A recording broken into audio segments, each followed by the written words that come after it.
चिंता संतान हंतारो यत्पादाम्बुजरेणव स्वीयानां तान्निजाचार्यान् प्रणमामि मुकुरम्।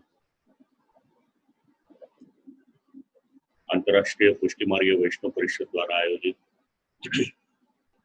षोडश ग्रंथ व्याख्यान माला अंतर्गत नवरत्नम ग्रंथ જેનું આપણે શ્રવણ કર્યું એમાં વિશેષ વચનામૃતને માટે પરિષદની વિનંતીને માન આપી અને પૂજ્યપાદ ગોસ્વામી 108 શ્રી બાલકૃષ્ણલાલજી મહારાજ શ્રી આપ શ્રી પધાર્યા છે।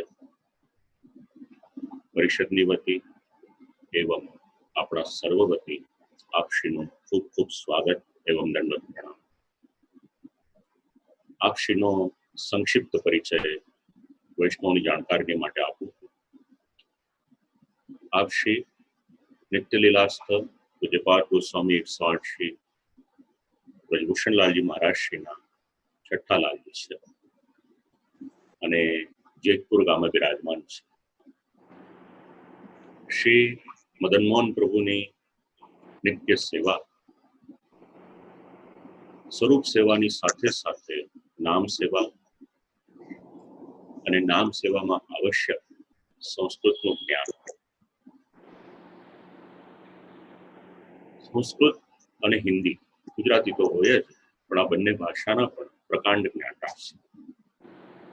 આપ શ્રીના જ્યેષ્ઠ ભ્રાતાશ્રી પુષ્ટિ સિદ્ધાંત સંરક્ષણ શિરોમણી મહાકવિ પૂજ્યપાદ ગોસ્વામી 108 શ્રી હરિરાયજી મહારાજ શ્રી વિરચિત ભાષાના ગ્રંથો પર આપ શ્રીએ હિન્દી અનુવાદ પ્રકાશિત કર્યો છે અને હાલમાં પણ શ્રી ઠાકોરજીની દિવ્ય લીલાઓનું નિરૂપણ કરતું પ્રણય નિશા નામના હિન્દી કાવ્યની રચના કરી છે। નામ સેવા સ્વરૂપ સેવા એની સાથે સાથે આંતરરાષ્ટ્રીય પુષ્ટિ માર્ગીય વૈષ્ણવ પરિષદની સાથે આપ શ્રીનો સંબંધ લગભગ 25 વર્ષ કરતા વધારે સમયથી આપ શ્રી સંકળાયેલા છે। ઈસવીસન 1994-95 ની વાત છે। જ્યેષ્ઠ માસ હતો। જેતપુરની આસપાસના ગામોમાં પાણીની ખૂબ તકલીફ હતી અને એ સમયે જળસંચયનું આપ શ્રીએ જે કાર્ય કર્યું એની નોંધ સ્થાનિક પ્રશાસને તો લીધી પણ ગુજરાત અને રાજસ્થાનના શાસકો હતા એમણે પણ વૈષ્ણવના સર્વાંગી વિકાસને માટે MYM ફાઉન્ડેશનની સ્થાપના કરી। અનેક લાક્ષણિકતાઓ ધરાવતું આપ શ્રીનું વક્તવ્ય છે। આપણા માટે વિશેષ આનંદની એક વાત છે ગઈકાલે જ આપ શ્રીનો જન્મદિવસ હતો તો જન્મદિવસની પણ ખૂબ ખૂબ મંગલ બધાઈ। સાથે સાથે આપ શ્રીના લાલ પુત્રરત્ન યુવા વૈષ્ણવાચાર્ય પૂજ્યપાદ ગોસ્વામી 108 શ્રી પ્રિયાંકરાયજી મહોદય શ્રી ભગવત સેવા નામ સેવા આ તો બધું છે। સાથે સાથે વૈષ્ણવોને સંસ્કારોનું પોષણ મળે એટલે શૈક્ષણિક પ્રવૃત્તિ એમાં પણ આપ શ્રીની વ્યસ્તતા છે, સતત પ્રયત્નશીલ છે અને MYM ફાઉન્ડેશનના અધ્યક્ષ પદે વિરાજમાન થઈ અનેક સાંપ્રદાયિક સામાજિક પ્રવૃત્તિ સેવા ઇત્યાદિ આપ શ્રી કરી રહ્યા છે। સમાજના કલ્યાણને માટે વ્યસન મુક્તિ અભિયાન એ પણ આપ શ્રી ચલાવી રહ્યા છે। પાઠશાળાઓની પણ પ્રવૃત્તિ છે આપ શ્રીની। આવું એક વિશેષ વ્યક્તિત્વ આજે આપણા નિમંત્રણને માન આપી અને પધારેલ પૂજ્યપાદ ગોસ્વામી 108 શ્રી બાલકૃષ્ણલાલજી મહારાજ શ્રીને પરિષદના સમસ્ત કાર્યકર્તાઓ વતી મારી વતી અને જે વૈષ્ણવો સહભાગી થઈ રહ્યા છે સર્વ વતી આપ શ્રીના શ્રી ચરણોમાં વિનમ્ર વિનંતી છે કે નવરત્નમનો જે ગ્રંથ છે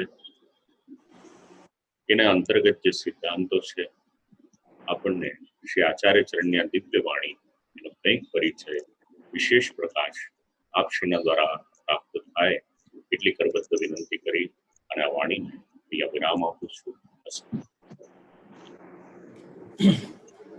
પૂજ્ય શ્રી પ્રિયાંકરાયજી મહોદય શ્રી આપશ્રીના શ્રી ચરણોમાં વિનંતી છે.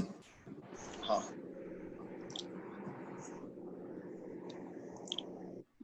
સર્વપ્રથમ તો અવાજ આવે છે ને મારો? જી. શાસ્ત્રીજીને તો ક્યારે અમે મળ્યા નથી, પણ ખૂબ આનંદ થયો આજે સાંભળીને અને મળીને. કાકાશ્રી થોડી વાર લાગશે, થોડી વાર પછી પધારશે.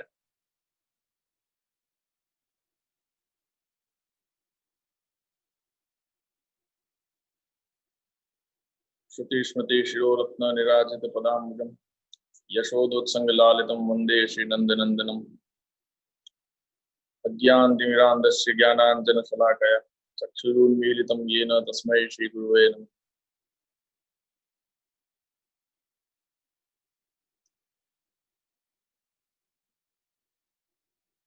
સર્વપ્રથમ તો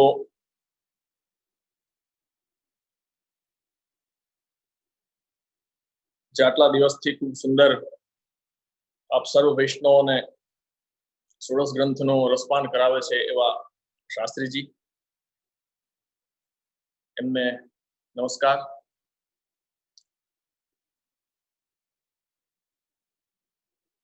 અને આ ઓનલાઈન સત્સંગમાં જેટલા પણ આપ સર્વ વૈષ્ણવ એકત્ર થઈને શ્રી મહાપ્રભુજી શ્રી વલ્લભની વાણીનો જે રસ પ્રાપ્ત કરી રહ્યા છો એવા સર્વ વૈષ્ણવ, અને આ જે પણ આયોજન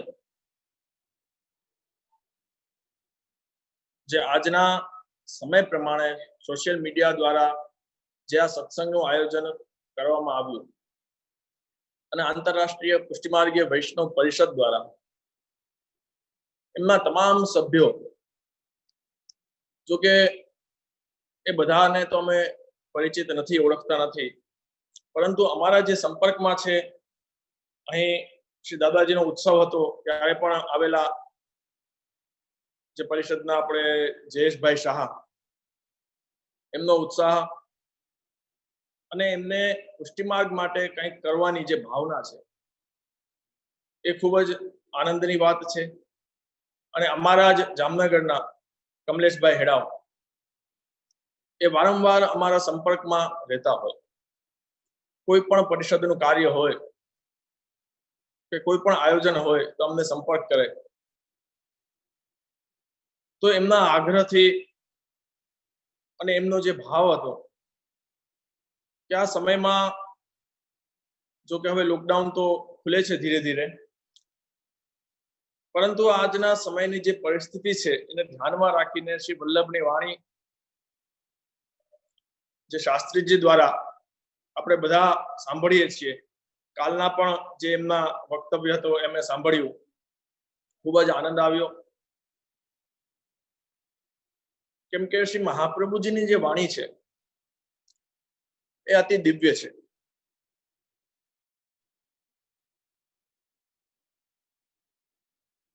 અને દરેક વૈષ્ણવને મારે એ જ વસ્તુ ખાસ કહેવાની છે, કેમ કે નવરત્ન ગ્રંથ, ષોડશ ગ્રંથમાંનો જે નવરત્ન ગ્રંથ છે, જેમ શાસ્ત્રીજીએ કાલે પણ વાત કરી હતી કે નવરત્ન સમાન છે,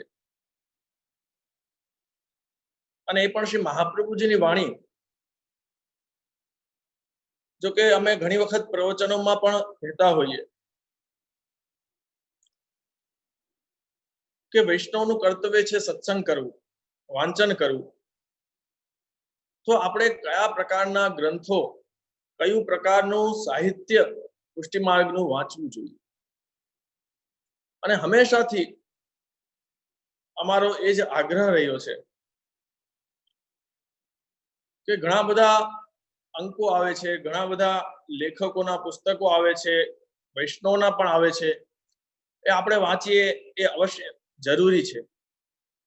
પરંતુ સૌ પ્રથમ વૈષ્ણવનો આગ્રહ કે સાક્ષાત શ્રી મહાપ્રભુજીની જે વાણી છે શ્રી ગુસાઈજીની જે વાણી છે એનું અવગાહન કરવું એ અતિ આવશ્યક છે. કેમ કે આપણે જ્યારે કોઈ બીજાની વસ્તુ વાંચીએ છીએ ત્યારે એના વિચારો આપણે ઉપર અસર કરે છે.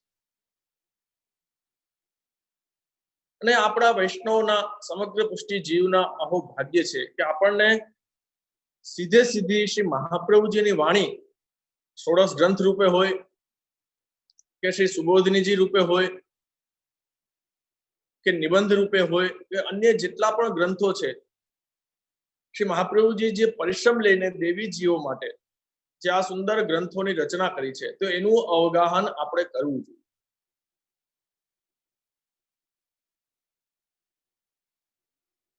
તો જે નવરત્ન ગ્રંથ છે તો એ ષોડશ ગ્રંથમાંનો જે પણ અલગ અલગ ગ્રંથો છે એમાં અમારા હિસાબે તો દરેકે દરેક ગ્રંથ અતિ મહત્વના છે, પરંતુ પુષ્ટિમાર્ગીય જીવ માટે આ જે નવરત્ન ગ્રંથ છે એ અતિ મહત્વનો છે. આજની પરિસ્થિતિને ધ્યાનમાં રાખીને જોઈએ તો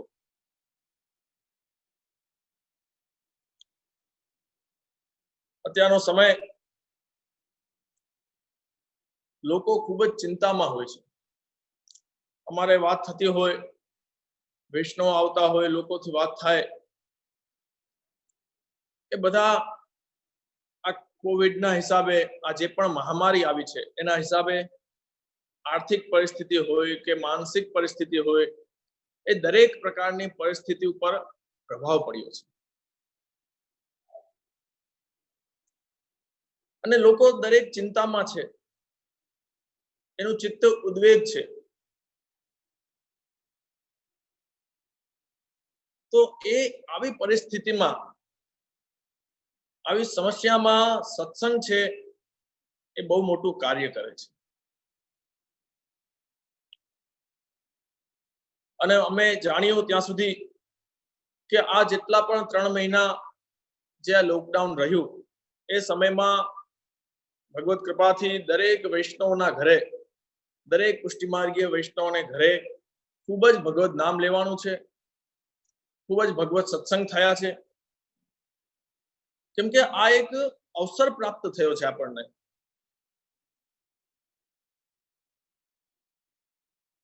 અને પ્રભુ જે કરે છે એ જીવના સારા માટે જ કરે છે. તો એના ઉપર આ જે ગ્રંથ છે, ગ્રંથનો 9 જે શ્લોક છે એ તો આપ લોકોએ શાસ્ત્રીજી દ્વારા સાંભળ્યા છે, પરંતુ એ ગ્રંથમાં મુખ્ય જે વસ્તુઓ છે એ વસ્તુઓ ઉપર મારે થોડો પ્રકાશ પાડવો છે અને એના ઉપર સૂક્ષ્મ સત્સંગ આપણે કરીએ એવી ઈચ્છા છે.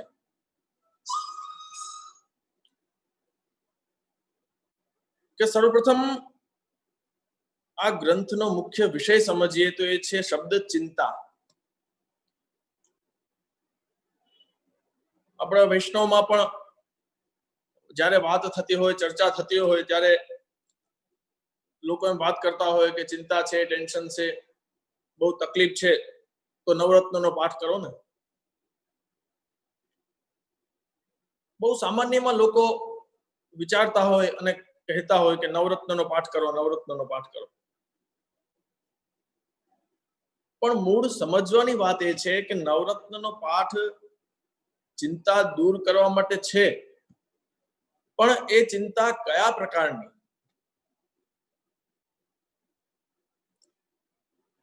એ સમજવાનું છે કે ચિંતા કયા પ્રકારની. તો એ ગ્રંથ દ્વારા, ગ્રંથના પરિચય દ્વારા આપણને સમજવા મળે છે કે ચિંતા અલૌકિક ચિંતા.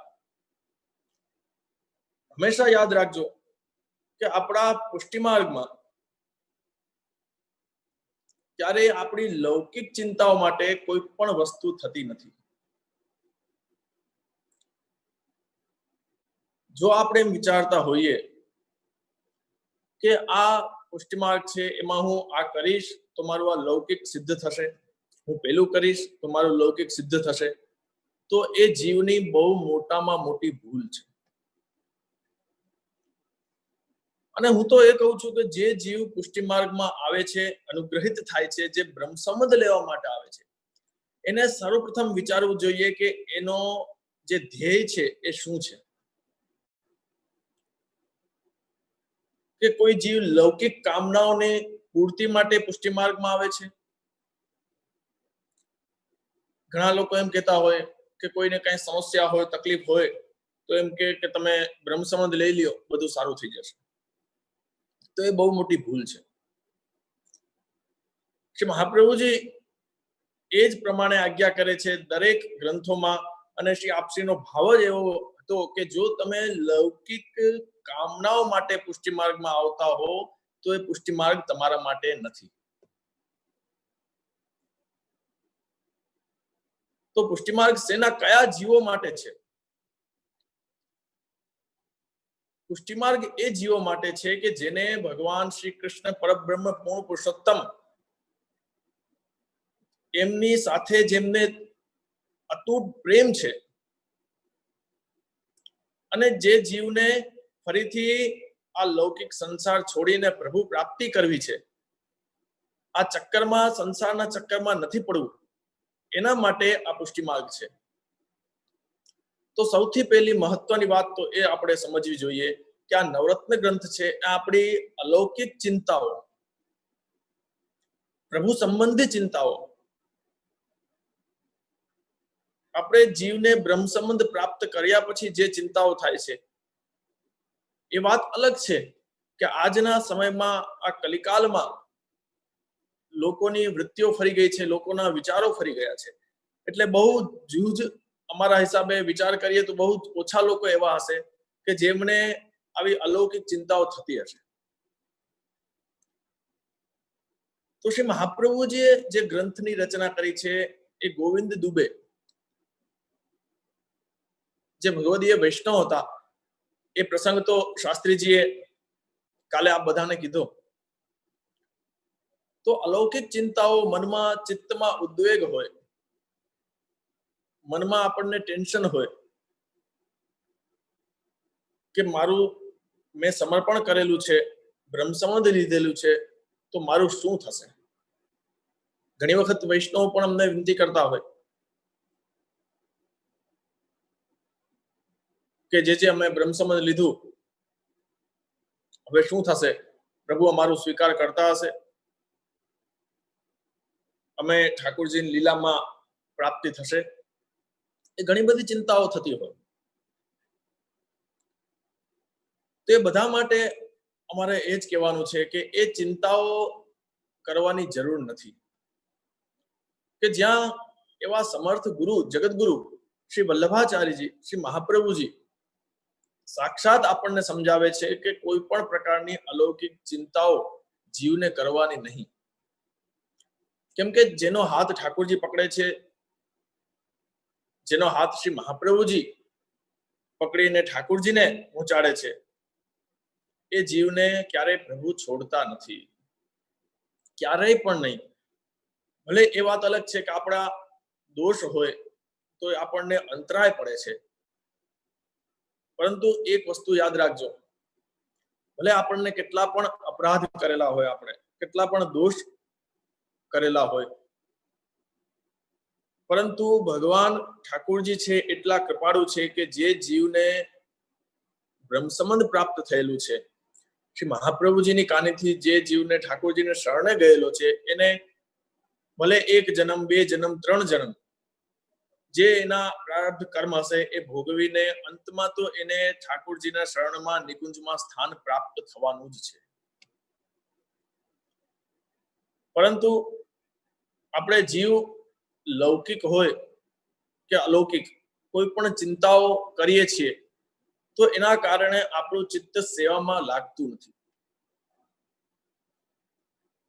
અને આ જે ગ્રંથ છે એના ઉપરથી આપણને એક વસ્તુ ચોક્કસ સમજવા મળે છે કે લૌકિક ચિંતાઓ તો સાવ વ્યર્થ છે.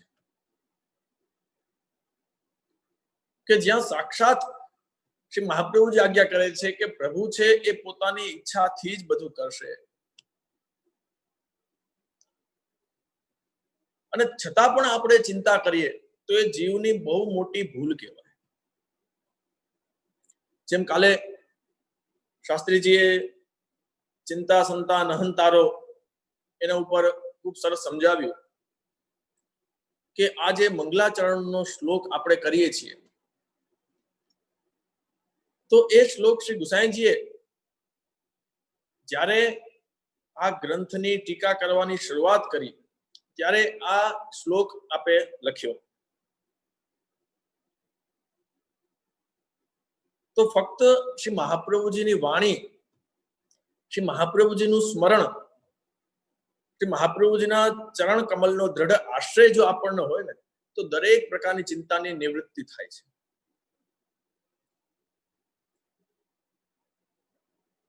અને આની ટીકામાં શ્રી પુરુષોત્તમજીએ ખૂબ સુંદર સમજાવ્યું કે આપણે સેવામાં 3 પ્રકારના દોષ બાધા કરે છે. પેલું છે કાલ, બીજું છે પ્રારબ્ધ અને ત્રીજું છે સ્વભાવ. કે આજની જે પરિસ્થિતિ છે, કાલ એવો આવી ગયો છે કે આપણને સમય નથી મળતો. આપણે વિચાર કરો, કેટલા લોકો બ્રહ્મ સંબંધ પ્રાપ્ત કરે છે, કેટલા લોકો સત્સંગ કરે છે, કેટલું બધું જાણે છે, કેટલા વૈષ્ણવ છે કે બધું જાણે છે, પુષ્ટિમાર્ગ શું છે જાણે છે, છતાં પણ એમને આપણે પૂછીએ કે તમે ઠાકોરજીની સેવા કરો છો, તો એ જવાબ હોય છે કે ના, સમય નથી.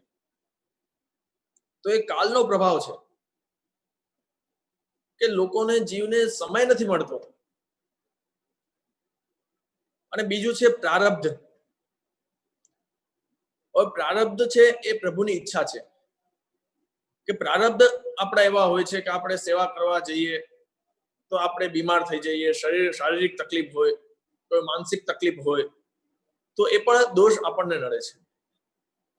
અને ત્રીજું છે સ્વભાવ, કે આપણો સ્વભાવ એવો હોય છે કે આપણે ઘરમાં પણ સેવા બિરાજતી હોય તો આપણે ક્લેશ થતો હોય, કે બહુ ક્રોધ આવતો હોય, કે બહુ ચિંતા ટેન્શન થતી હોય, તો પણ આપણું ચિત્ત સેવામાં નથી લાગતું અને સેવા છૂટી જાય છે. તો આ બધા દોષ છે. પરંતુ પ્રભુ કૃપાથી આપણે સત્સંગ કરીએ, સ્મરણ કરીએ, જેટલું બને એટલું ભગવત નામ લઈએ, તો અવશ્ય એક સમય એવો આવે કે આ કાલ છે, પ્રારબ્ધ છે, સ્વભાવ છે, એ દરેક વસ્તુનો જે પ્રતિબંધ છે એ દૂર થાય અને આપણું ચિત્ત સેવામાં લાગે અને પ્રભુ આપણી સેવા અંગીકાર કરે. તો નવરત્ન ગ્રંથમાંથી મુખ્ય વિષય જે છે એ હું લઈશ, કેમ કે વધારે સમય નથી. હમણાં પૂજ્ય કાકાશ્રી પણ વધારશે. તો નવરત્ન ગ્રંથના મુખ્ય જે વિષયો છે એમાં જે મેં વાત કરી ચિંતા, અને મેં એના ઉપર જ હું ભાર મૂકું છું કે ચિંતા, આપણે અલૌકિક ચિંતા માટે શ્રી મહાપ્રભુજી વાત નથી કરતા. શ્રી સુબોધનીજીમાં શ્રી મહાપ્રભુજી 2 પ્રકારની એની આપ આજ્ઞા કરે છે કે ચિંતા 2 પ્રકાર હોય. એટલે ચિંતા હોય એનો મતલબ ખરાબ જ કહેવાય એવું નથી. ઘણાને ખબર ન હોય ચિંતા એટલે ખરાબ જ છે, એવું નથી. એ ચિંતા સારી પણ હોય. એના માટે શ્રી મહાપ્રભુજી આજ્ઞા નથી કરતા કે ન કરવી. આપણે પ્રભુની સેવામાં એ વિચાર કરીએ કે જેટલું બને એટલું સુંદર સેવા પ્રભુની કરી શકું, જેટલું બને એટલું સુંદર મનોરથો કરી શકું, તો એ વિચાર આપણે કરવા જોઈએ. એટલે શ્રી મહાપ્રભુજી આજ્ઞા કરે છે કે ચિંતન અને સ્મરણ. તો ચિંતન શું છે? સપ્રયત્ન ચિત્ત વ્યાપાર ચિંતનમ. અને સ્મરણ અપ્રયત્ન ચિત્ત વ્યાપાર સ્મરણમ. કે જે આપણે વિચાર કરીને આપણી રીતે પ્રયત્ન દ્વારા જે ચિંતન કરીએ, વિચાર કરીએ, ચિત્તનો જે વ્યાપાર થાય એને ચિંતન કહેવાય. અને આપણા ચિત્તમાં કોઈ પણ પ્રયત્ન ન કરીએ, વગર વિચારીએ જ જે ચિત્તનો વ્યાપાર થાય એને સ્મરણ કહેવાય.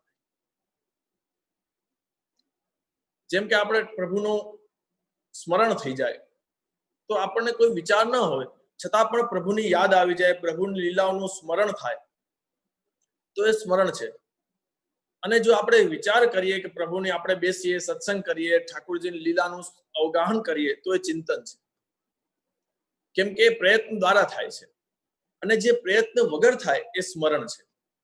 તો એને શ્રી મહાપ્રભુજી એમ નથી કહેતા, આજ્ઞા નથી કરતા કે ન કરવું, પરંતુ જે લૌકિક ચિંતાઓ છે, ઠાકોરજીની સેવા બાબતની, આપણા જીવની, કે આપણું શું થશે એ બાબતની જે ચિંતાઓ છે, એનો ત્યાગ કરવાની શ્રી મહાપ્રભુજી આજ્ઞા કરે છે. તો એક તો મહત્વનો વિષય થયો ચિંતા. બીજો કઈ પ્રકારની ચિંતા?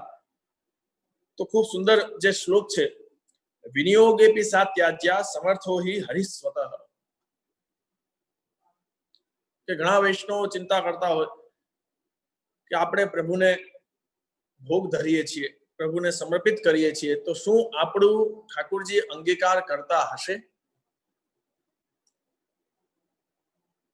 પુષ્ટિ પ્રભુ પુષ્ટિ જીવનું જે પણ ધરે છે એ અંગીકાર કરતા હશે?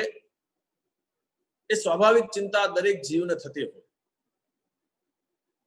કૃપાથી શ્રી મહાપ્રભુજી હૃદયમાં બિરાજીને એમને પુષ્ટ કરાવાય છે. કેમ કે જેટલા પણ વલ્લભકુલ બાળકો આ ભૂતલ ઉપર બિરાજે છે એ પુષ્ટિ દ્વાર છે. અને હકીકતમાં આપણા દરેકના ગુરુ હોય તો એ શ્રી મહાપ્રભુજી વલ્લભાચાર્ય છે. ઘણી વખત એવા પ્રશ્ન થતા હોય કે કોઈ જીવને બ્રહ્મ સંબંધ પ્રાપ્ત થયું હોય, પણ એને યાદ નથી હોતું કે મેં બ્રહ્મ સંબંધ કોની પાસે લીધું. ઘણી વખત એવા પ્રશ્નો આવતા હોય. એ યાદ હોય છે કે બ્રહ્મ સંબંધ પ્રાપ્ત કરેલું છે, પણ કયા વલ્લભકુલ પાસે કયા ગુરુદેવ છે એમને ખબર હોતી નથી. ત્યારે અમે એમને કહેતા હોઈએ કે જો તમે પાછું બ્રહ્મ સંબંધ ન લો તો પણ ચાલશે, કેમ કે તમને જો એ યાદ છે કે બ્રહ્મ સંબંધ થયેલું છે, તો પછી તમે શ્રી મહાપ્રભુજીનું ચિત્ર પધરાવીને એમને જ તમે ગુરુ માનો તો એ તમારું કાર્ય પૂર્ણ થઈ જશે. કેમ કે આપણા દરેકના ગુરુ શ્રી મહાપ્રભુજી છે, શ્રી વલ્લભ છે, અને એમના દ્વારા જ એ દ્વારરૂપી દરેક વલ્લભકુલ હોય છે એ બ્રહ્મ સંબંધ પ્રાપ્ત કરાવે છે. તો આપણા મનમાં એ દ્રઢ વિશ્વાસ હોવો જોઈએ કે ઠાકોરજીએ આપણો હાથ પકડેલો છે, એટલે આપણે જે પણ ઠાકોરજીને ભોગ ધરીએ છીએ એ અવશ્ય ઠાકોરજી અંગીકાર કરે છે અને કરે જ છે. 84-252 વાર્તા પ્રસંગોમાં આપણે ઘણા એવા બધા પ્રસંગો જોઈએ છીએ કે જે આપણને સાક્ષાત અનુભવ થાય કે આ જે પણ બધી આજ્ઞાઓ છે શ્રી મહાપ્રભુજીની એ સાક્ષાત થઈ રહી છે. આ વિનિયોગમાં જ જે સમર્પિતના જ પ્રસંગમાં આપણે એક પ્રસંગ આવે છે, ગોરજા અને સમરાઈ. એ વાર્તા પ્રસંગ દરેકને ધ્યાનમાં હશે.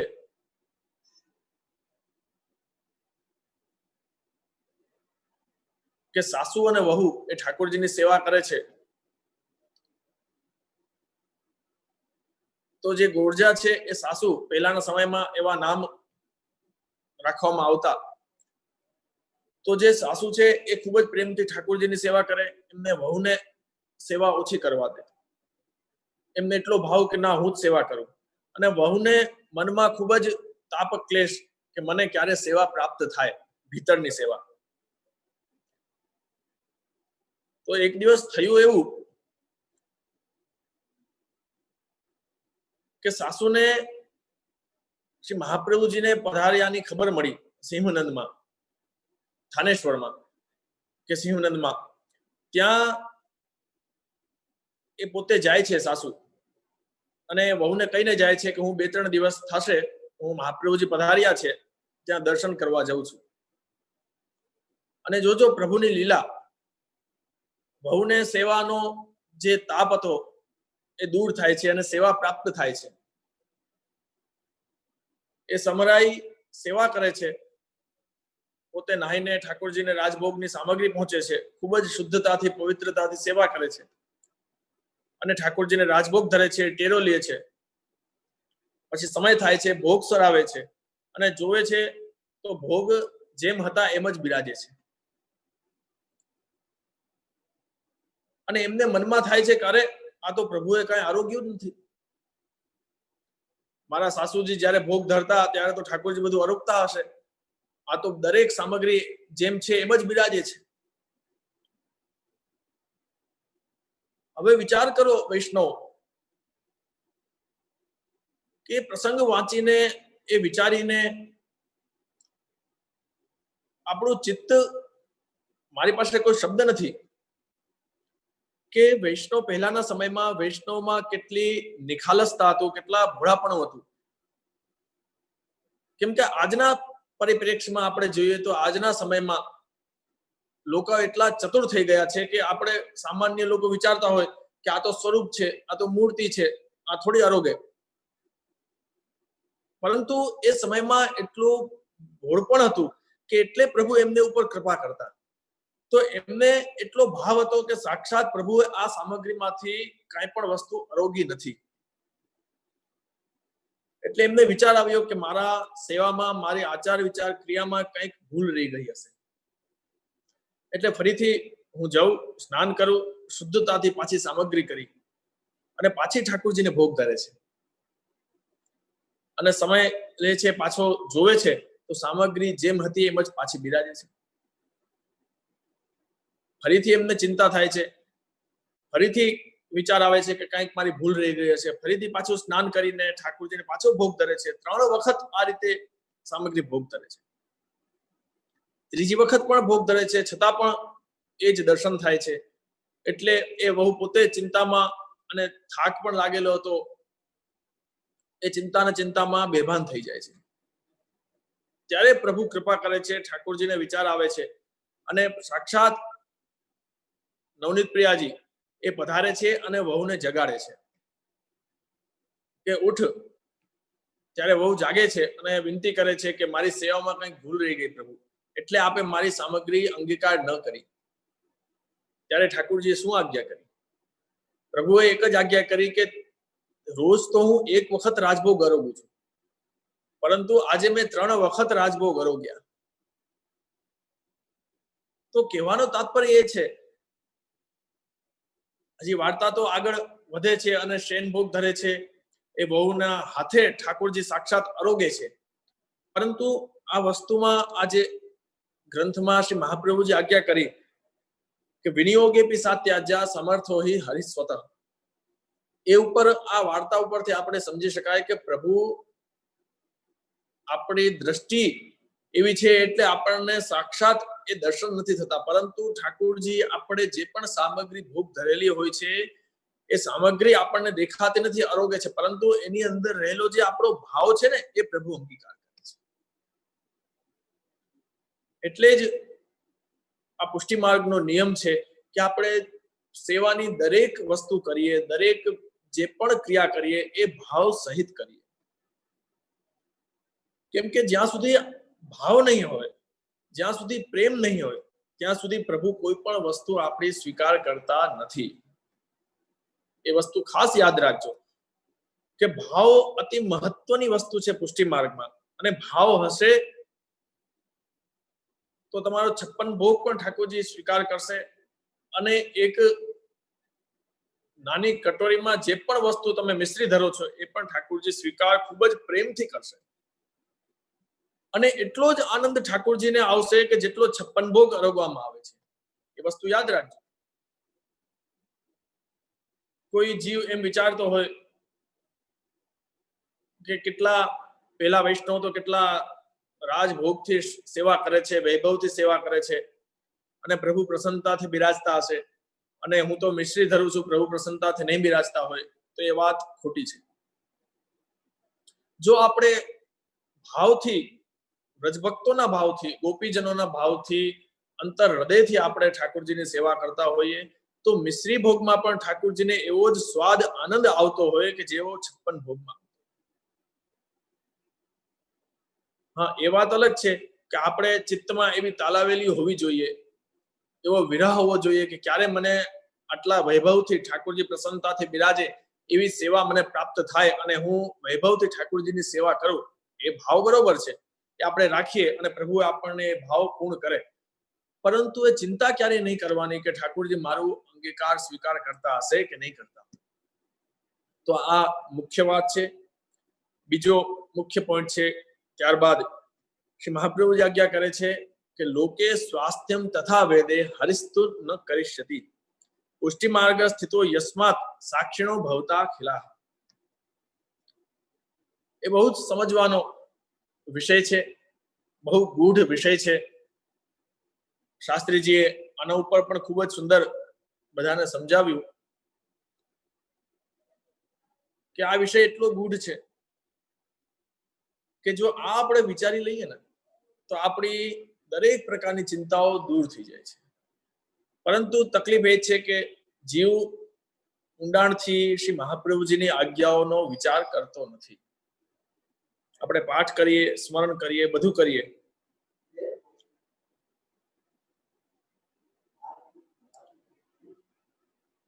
આપણે બધું કરીએ, પરંતુ શ્રી મહાપ્રભુજીને વાણીનો ગૂઢ અર્થ, ગૂઢ જે ભાવ છે એ આપણે વિચારતા નથી કે શ્રી વલ્લભ શું આજ્ઞા કરે છે, એ આજ્ઞા પાછળનો આપનો શું ભાવ છે. આમાં એક વસ્તુ સમજવામાં આવે છે કે સાક્ષી ભાવ.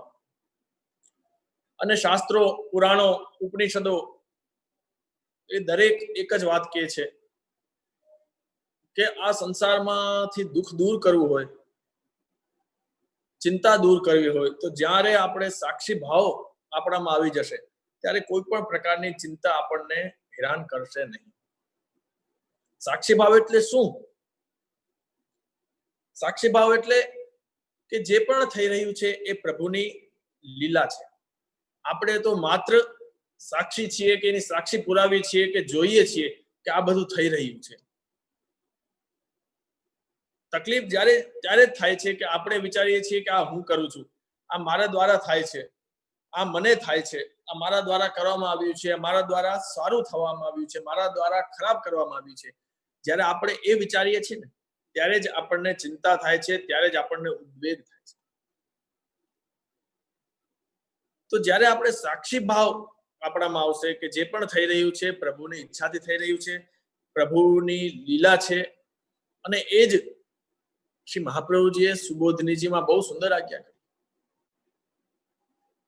કે આપણા લૌકિક જીવનમાં આપણને જે પણ થાય ને, આપણને કોઈ શારીરિક તકલીફ થાય, આપણને કોઈ માનસિક તકલીફ થાય, કોઈ પણ આર્થિક તકલીફ થાય, કેમ કે આજના સમયમાં હમણાં લોકડાઉનમાં પણ ઘણા લોકો મને મળ્યા, એ કહેતા હોય કે આર્થિક સમસ્યા બહુ છે, એની ચિંતાઓમાં બહુ બધા પડેલા છે. પરંતુ એ વખતે આપણે એ વિચારવાનું છે, શ્રી મહાપ્રભુજી એ જ વસ્તુ આજ્ઞા કરે છે સુબોધનીજીમાં કે સૃષ્ટિ સમયે હિ ભગવાન સર્વાનેવ વિચારયતિ ઇમમિત્થમ કરિષ્યામિતિ તત્ર અયમ મોચયિષ્યામિતિ. શ્રી મહાપ્રભુજી શું આજ્ઞા કરે છે કે જ્યારે આ સૃષ્ટિની રચના થઈ ને ત્યારે જ પ્રભુએ બધાના પ્રારબ્ધ નક્કી કરી દીધા કે કોને શું કરવું, કોને કઈ રીતે ક્યાં પહોંચાડવો, કોને કઈ રીતે જે અપરાધ છે એ ભોગવવા. એ બધી વસ્તુ સૃષ્ટિના જ્યારે શરૂઆત થઈ ત્યારે જ ઠાકુરજીએ બધા માટે વિચારી દીધેલું છે. તો આપણે ચિંતા કરીએ એ વ્યર્થ છે કે મારું શું થશે, મારા આનું શું થશે, હું આ કરું છું કેમ થશે, કેમ કે ઠાકુરજીએ જ બધું નક્કી કરેલું છે. અને એક વાત હું વારંવાર કહું છું કે જ્યારે આપણા દોષ સંપૂર્ણપણે નષ્ટ થઈ જશે ત્યારે ઠાકુરજી સીધા આપણને પોતાના શરણમાં સ્વીકાર કરી લેશે. એ પછી દોષ હોય, આપણા પાપ હોય કે પુણ્ય હોય, બંને વસ્તુ જ્યારે સાવ પૂર્ણ થઈ જશે, આપણે પુણ્ય પણ ભોગવી લેશું, પાપ પણ ભોગવી લેશું, ત્યારે જ ઠાકુરજી પોતાના પાસે આપણને બોલાવશે. આ જન્મમાં નહીં તો આવતા જન્મમાં ભોગવશે, પરંતુ એ ત્યારે જ આપણે જઈ શકશું જેમ ગોપીજનો સાથે રાસલીલાના પ્રસંગમાં થયું કે જે લોકો પ્રભુએ વેણુનાદ કર્યો, જે ગોપીજનો અંતર્ગ્રહતા એ ઠાકોરજીના વેણુનાદ શ્રવણ કરીને ન જઈ શક્યા, એ ઘરે જ રહી શક્યા, એમને પ્રતિબંધ હતો. તો એમનો એ સમયમાં એમની જે લીલા પ્રાપ્તિ થઈ, એમનો જે જીવ ગયો ત્યારે એ ઠાકોરજીમાં જ પ્રાપ્ત થયા. એ શું કામ? કેમ કે એમના જે પાપ છે, એમના જે પુણ્ય છે, એ જ સમયમાં એ ભોગવાઈ ગયા. ખેર એ વિષય તો બહુ વિસ્તૃત છે, પરંતુ આપણે એ સમજવાનું છે કે જે પણ થાય છે એ ઠાકોરજીની લીલા છે. એટલે કોઈ પણ પ્રકારની ચિંતા કદાપી જીવે કરવી ન જોઈએ. શારીરિક તકલીફ હોય, માનસિક તકલીફ હોય, આર્થિક તકલીફ હોય, ઘણી બધી તકલીફો જીવને હોય છે, પરંતુ એમાં કંઈક ને કંઈક પ્રભુની લીલા એવી હોય છે કે જીવ માટે સારું જ હોય છે. એક પ્રસંગ આને અનુરૂપ યાદ આવે છે. મર્યાદા ભક્તનો છે, છતાં પણ ખૂબ સમજવા જેવો અને ચિંતન કરવા જેવો છે. માધવદાસજી કરીને એક વૈષ્ણવ હતા, જગન્નાથજીના સેવક હતા. જગન્નાથપુરીમાં જગન્નાથજીનું જે સ્વરૂપ બિરાજે છે, એમાં ખૂબ જ આસક્તિ.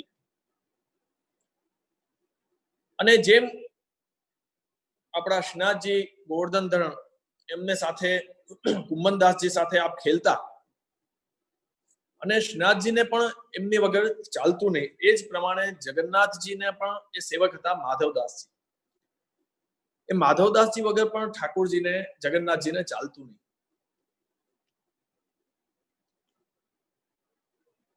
એમની સાથે ખેલતા, વાતો કરતા, નિત્ય મંદિરે જતા, દર્શન કરતા, ત્યાં જ રહેતા. જગન્નાથજી એમને સાનુભાવ જતાવતા, પરંતુ ધીમે ધીમે એવો થયો કે એમની વૃદ્ધાવસ્થા આવી અને એક સમયે એમને અતિસાર નામનો રોગ થયો.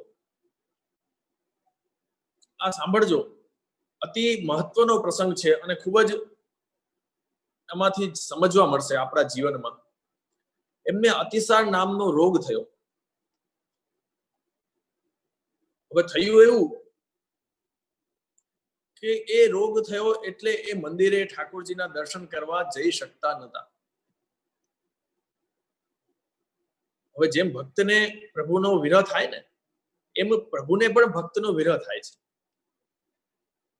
આપણે એ વાત ન વિચારવી જોઈએ કે આપણને જ પ્રભુની યાદ આવે છે. પ્રભુને પણ આપણી યાદ આવતી હોય. એક વસ્તુ યાદ રાખજો કે જો જીવ ખૂબ જ પ્રેમથી ઠાકોરજીને સ્મરણ કરતો હોય, વિરહ કરતો હોય, તો આપણે જ વિરહ કરતા હોય એવું નથી. જો આપણે હૃદયથી ઠાકોરજીને યાદ કરીએ, હૃદયથી વિરહ કરતા હોઈએ, તો પ્રભુ પણ આપણને એટલા જ યાદ કરે છે કે જેટલા આપણે ઠાકોરજીને યાદ કરીએ છીએ. તો હવે થાય છે એવું કે જગન્નાથજીને પણ એ ગમતું નથી કે માધવદાસ આવતા નથી, શું કરવું? એટલે જગન્નાથજી પોતે સાક્ષાત ત્યાં માધવદાસજી જ્યાં આપ લેટેલા છે, એને અતિસારનો રોગ થયેલો છે, એ આખા શરીરમાં કેટલા દિવસથી એ સ્નાન નથી કરી શક્યા અને મલ લાગેલું છે આખા શરીરમાં, ત્યાં પ્રભુ પોતે પધારે છે અને બેશુદ્ધ બેભાન અવસ્થામાં માધવદાસજી પડેલા છે. ત્યાં પ્રભુ પધારે છે અને જગન્નાથજી પોતાના શિયસ્તથી એ માધવદાસને ઉઠાવે છે. માધવદાસ તો બેભાન અવસ્થામાં છે, એમને જગાવે છે અને ઠાકોરજી જગન્નાથજી પોતે સ્વયં એ માધવદાસના પોતાના એના અંગમાં જે મેલ લાગેલો છે એ હાથેથી દૂર કરે છે. વિચાર કરો પ્રભુનો પ્રેમ. ત્યારે માધવદાસને પ્રભુના સુંદર શ્રીહસ્તની સુવાસ આવે છે. ખબર પડે છે કે અરે આ હાથ કોના છે? આ તો કરકમલ મારા પ્રભુના છે. જોવે છે અને ખૂબ જ દુઃખ થાય છે, ચિંતા થાય છે કે અરે પ્રભુ, આપ આ શું કરો છો? મને આ કયા અપરાધમાં નાખો છો? મારું આટલું ખરાબ દેહ છે, મલ લાગેલો છે, અને આપ આવું કાર્ય કરો છે, મને નથી ગમતું. એને કરતા તો પ્રભુ આપ મને મૃત્યુ દંડ આપી દો, અથવા આપને જો આટલો જ બધો પ્રેમ હોય ને, પ્રભુએ આજ્ઞા કરી, અરે માધવદાસ, એમાં શું થયું? તું રોજ મારી સેવા કરે છે, રોજ મારી પાસે આવે છે, પરંતુ આજે પરિસ્થિતિ આવી છે તો આજે હું તારી સેવા કરી લઉં, તેમાં શું થઈ ગયું? મને ભક્તની સેવા કરવામાં ખૂબ આનંદ આવે છે.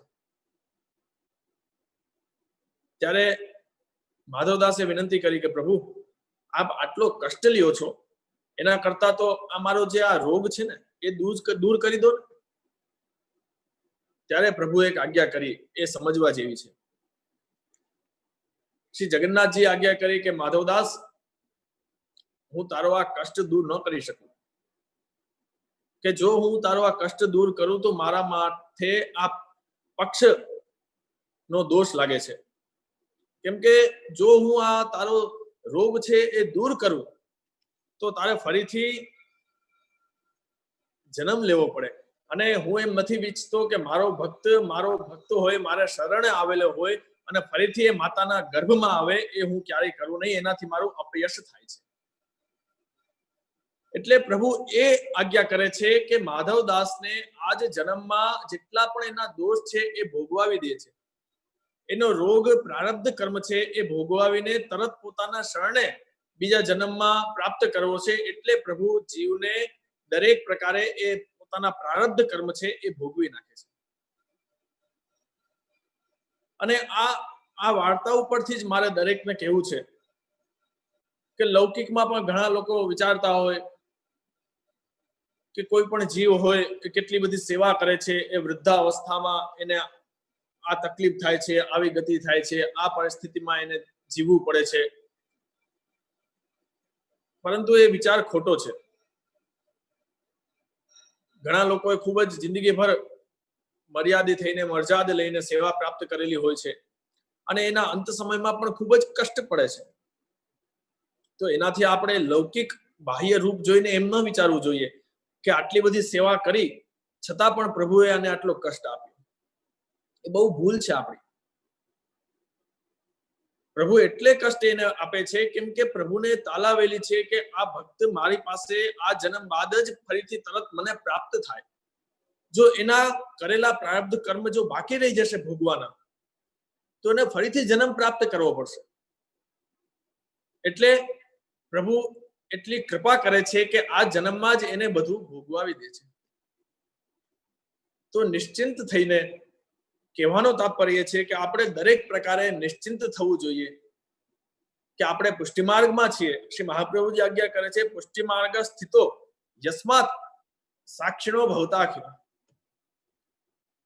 કે આપણે પુષ્ટિમાર્ગમાં છીએ તેથી આપણે એ સાક્ષી થવું જોઈએ. જે પણ થાય છે પ્રભુની ઈચ્છાથી થાય છે, જે પણ થઈ રહ્યું છે એ પ્રભુની ઈચ્છાથી થઈ રહ્યું છે, અને જે પણ થશે એ બધું પ્રભુની ઈચ્છાથી જ થશે અને એ જીવના સારા માટે જ થશે.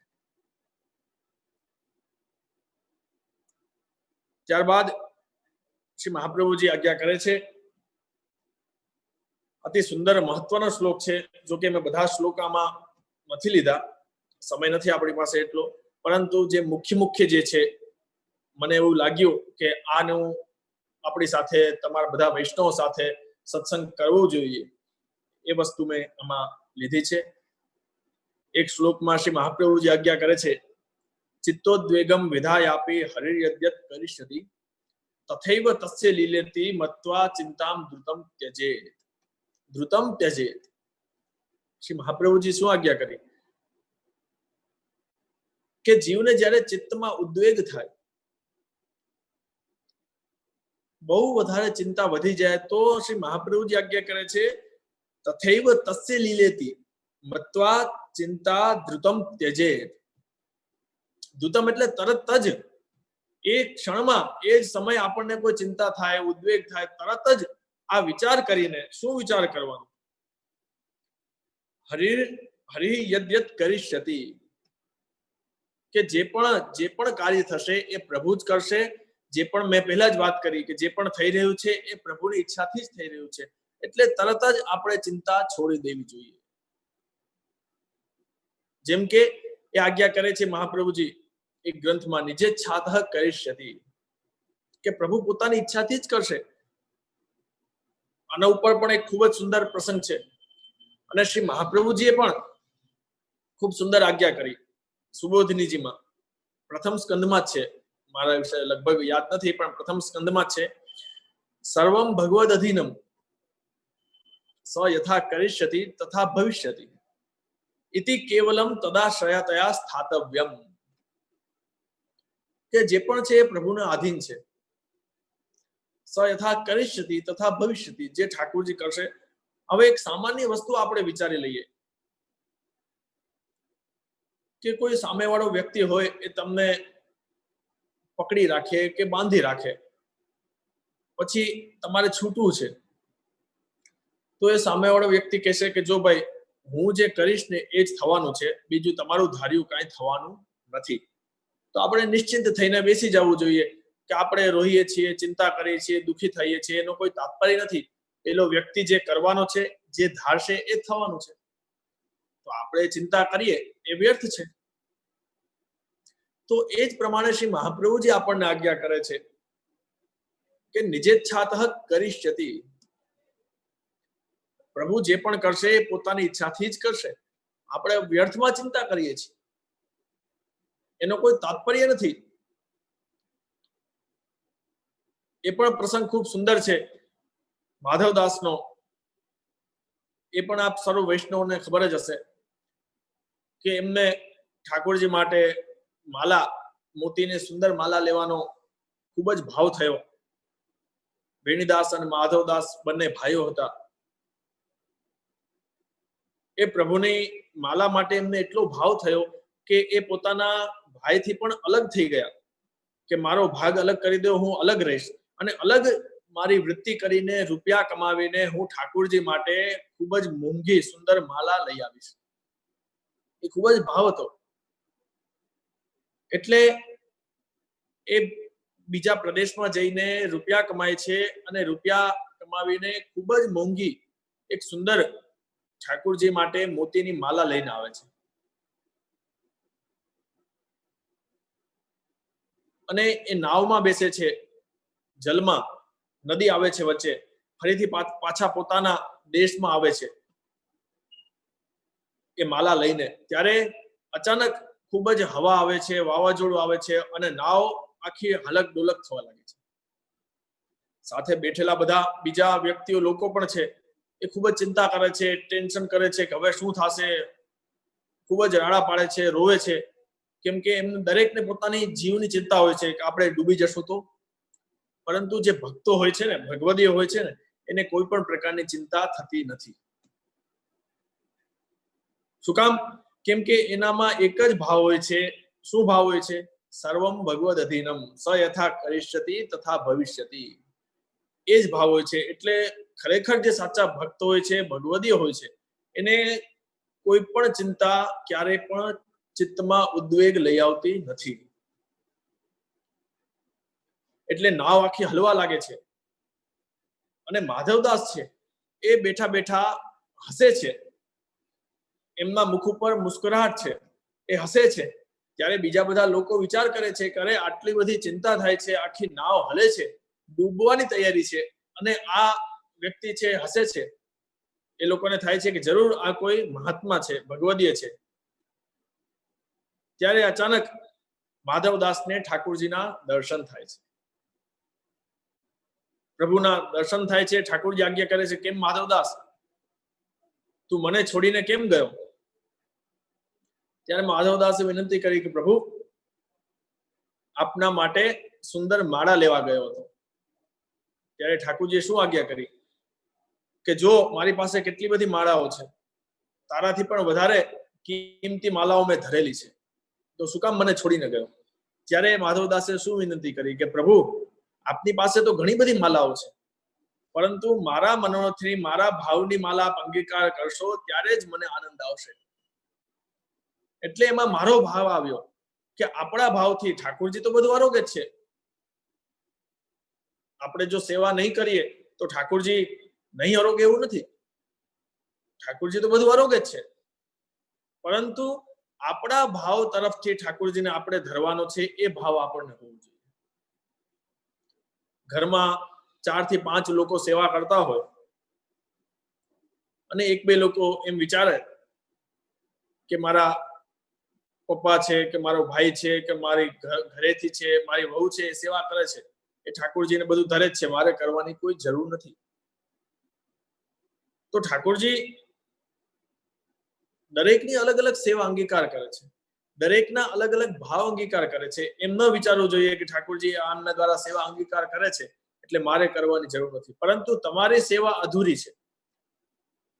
દરેકનો અધિકાર છે, દરેકની લીલામાં પ્રાપ્તિ છે, લીલાના જીવ છીએ.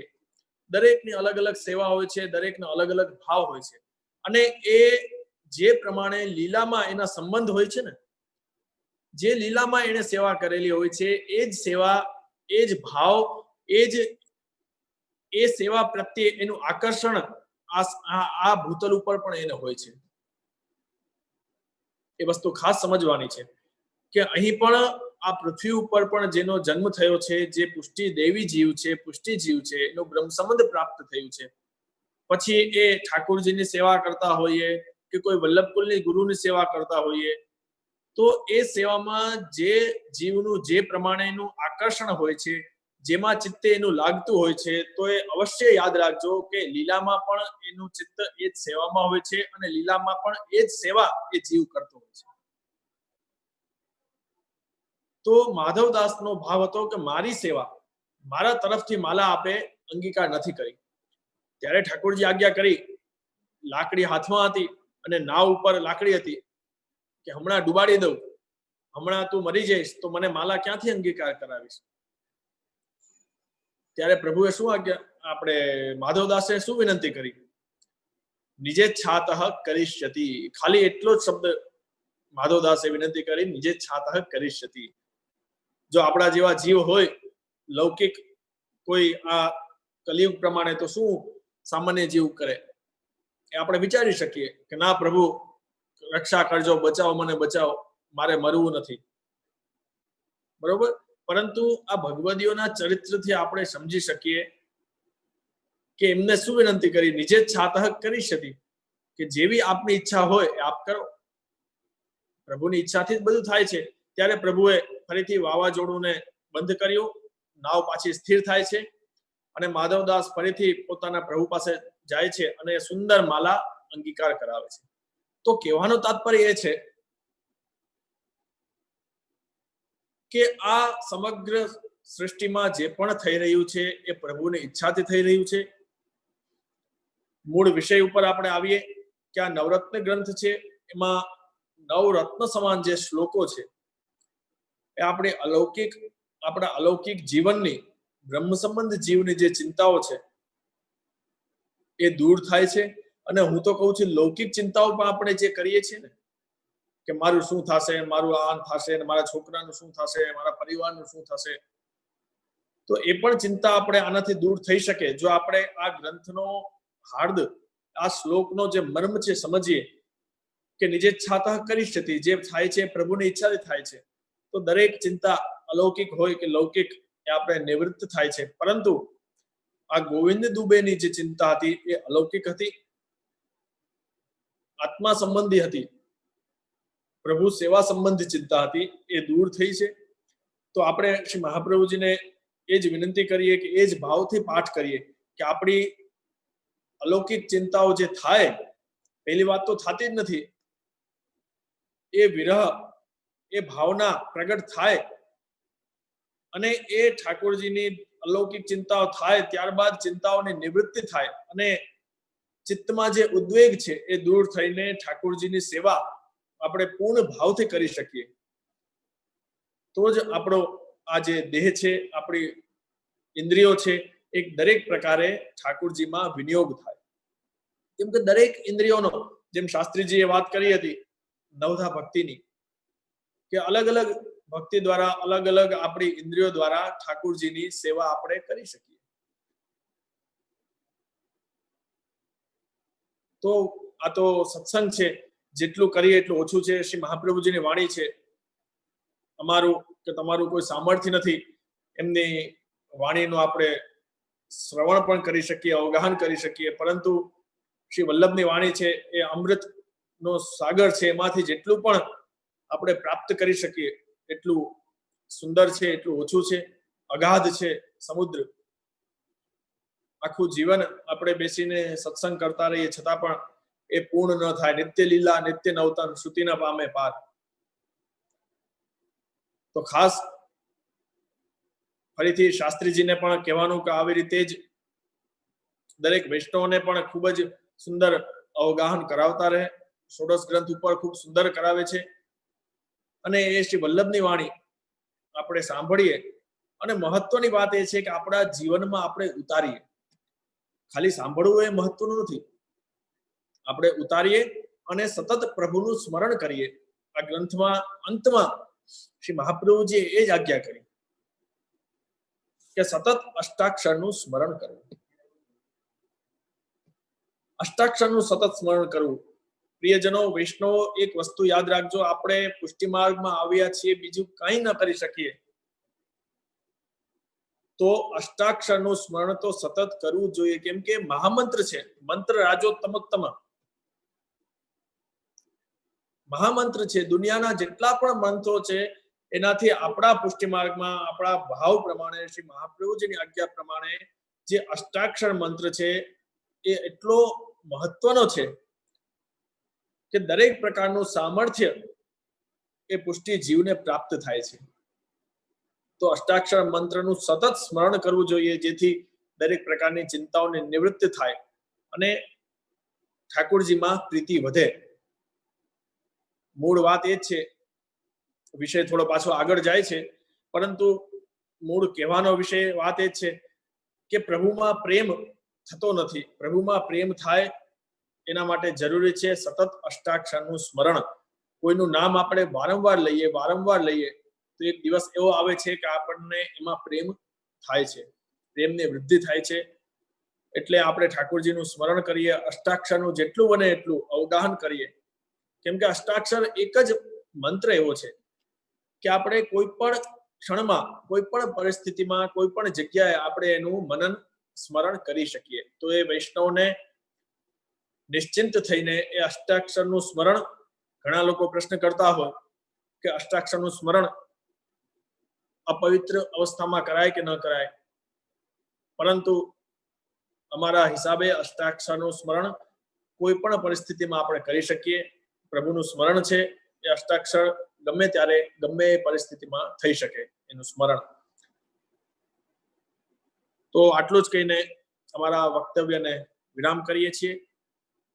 આંતરરાષ્ટ્રીય પુષ્ટિમાર્ગીય વૈષ્ણવ પરિષદ છેલ્લા થોડા સમયથી ખૂબ જ ઉન્નતિ કરી રહ્યું છે, ખૂબ જ આગળ વધી રહ્યું છે. પુષ્ટિમાર્ગના પ્રચાર પ્રસારમાં ખૂબ જ ટેકનોલોજીનો જે ફાયદો ઉઠાવીને દરેક સુધી પહોંચી રહ્યું છે. અને ખાસ અમારા જે સંપર્કમાં છે જયેશભાઈ, હમણાં પણ એમનો ખૂબ સુંદર કાર્યક્રમ જેતપુરમાં થયેલો, અમારા કમલેશભાઈ છે, એમની મહેનત ખૂબ અમારા સંપર્કમાં રહે છે. અને ખાસ શાસ્ત્રીજીને પણ ખૂબ જ અભિનંદન છે કે આટલું સુંદર કાર્ય આ ટેકનોલોજીના માધ્યમથી દરેક સુધી પહોંચાડી રહ્યા છે અને આનંદ બધાને પ્રાપ્ત કરાવી રહ્યા છે. તો આવી રીતે જ થતું રહે અને વૈષ્ણવને પુષ્ટિ માર્ગનું જ્ઞાન આપતા રહે, એટલું જ કહીને વક્તવ્ય. મહારાજશ્રી થોડી નીચે સેવામાં પધારેલા છે, તો આપણે અહીંયા જ વિરામ કરીએ. જી આદિત્યભાઈ.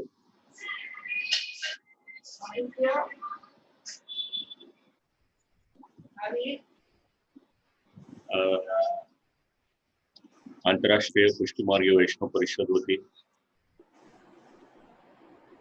જે કાર્યકર્તાઓ છે, મુંબઈમાં શ્રી કેતનભાઈ અને શ્રી પ્રદીપભાઈ અને જામનગરમાં કમલેશભાઈ, અન્ય કાર્યકર્તાઓ વતી પણ અને અમારા સર્વ વતી પણ આપ શ્રીના વિમલશ્રી ચરણોમાં દંડવત પ્રણામ. અને આપ શ્રી અનુગ્રહ કરી આટલો સમય નવરત્નમને માટે ફાળવ્યો. સાથે સાથે ચિંતા છે, અષ્ટાક્ષર મંત્ર છે, આવા અનેક સિદ્ધાંતોની આપ શ્રી સરળ ભાષામાં સમજણ આપી અને સાથે સાથે જે કાર્ય પરિષદ કરી રહી છે, પરિષદના કાર્યને આપ શ્રી પધારી અને પ્રોત્સાહન આપ્યું. સ્થાનિક તો આપ શ્રી કાર્ય કરી જ રહ્યા છો એવું મારા જાણવામાં આવ્યું. અને સાથે સાથે દેશ વિદેશના લગભગ 500 જેટલા વૈષ્ણવો અત્યારે આપશ્રીને શ્રવણ કરી રહ્યા છે. તો આ બધાની વતી આપશ્રીના શ્રી ચરણોમાં દંડવત પ્રણામ કરું અને સાથે સાથે આપશ્રીના સર્વે સ્વરૂપ શ્રી ઠાકોરજીના યુગલ શ્રી ચરણોમાં અમારા સમસ્ત પરિવાર વતી સદૈન્ય દંડવત પ્રણામ સ્વીકારવા માટે સર્વત્ર વિનંતી છે. પુનઃ શ્રી કમલેશભાઈ પરિષદના માધ્યમ દ્વારા જ્યારે પણ નિમંત્રણ આપે ત્યારે આપ શ્રી અવશ્ય પધારો અને પુનઃ પુષ્ટિ સૃષ્ટિને સિદ્ધાંત દ્વારા લાભાન્વિત કરો એવી કરબદ્ધ વિનંતી આપના શ્રી ચરણોમાં કરી અમને પણ ખૂબ જ આપની સરળ ભાષા ખૂબ જ ગમી છે, ખૂબ આનંદ આવ્યો. પ્રભુ સરળ હોય તો સમજી શકે છે, જરા અઘરું બોલીએ તો પછી શ્રોતાઓને સમજવામાં સાનુકૂળતા રહેતી નથી. એટલે જ રાખીને મૂળ કન્ટેન્ટ એમને જ રાખ્યું છે, ખાલી એનું ટીકા ગ્રંથોના આધારે ખાલી સરળતા કરી દીધી છે. આપશે હજી આપણે તો ગ્રંથો બાકી હશે ને, બીજા બધા ગ્રંથો બધી ટીકાઓ લીધી છે આપણે. અચ્છા, હા, સર્વ ટીકાઓનો સાર કરી અને લગભગ એક ગ્રંથ તૈયાર કરવામાં 15 દિવસ 20 દિવસ એટલો તો ઓછામાં ઓછો સમય લાગે છે. બધી ટીકાઓનો સાર કરીને લઈએ છીએ એટલે શ્રોતાઓને બધાનો લાભ મળી શકે. એક ટીકા લો તો પછી કેવળ એમાં ગ્રંથમાં લખેલું હોય મારે ભાષાંતર બોલવા જેવું થઈ જાય. જરાક વધારે સાનુકૂળતા રહે છે સમજવા માટે. ના ના, જરૂર. ગમે ત્યારે પાછું આપણે સત્સંગ કરશું અને ઈચ્છા છે મળવાની, ક્યારે મળશું આપણે? આપણે ત્યાં દજાજી પધાર્યા જયારે જામનગરમાં, ત્યારે મને 5 દિવસને માટે રાજપંચાયત માટે નિમંત્રણ આપેલું, ત્યારે આપશ્રીના દર્શન થયા હતા. નતો થયો પણ ત્યારે દર્શન થયા હતા આપશ્રીના. ના, જરૂર, હવે મળશું ક્યારેક. ચોક્કસ ચોક્કસ. મહારાજશ્રીને પણ અમારા દંડવત પ્રણામ. હા, જરૂર. આનંદ આનંદ.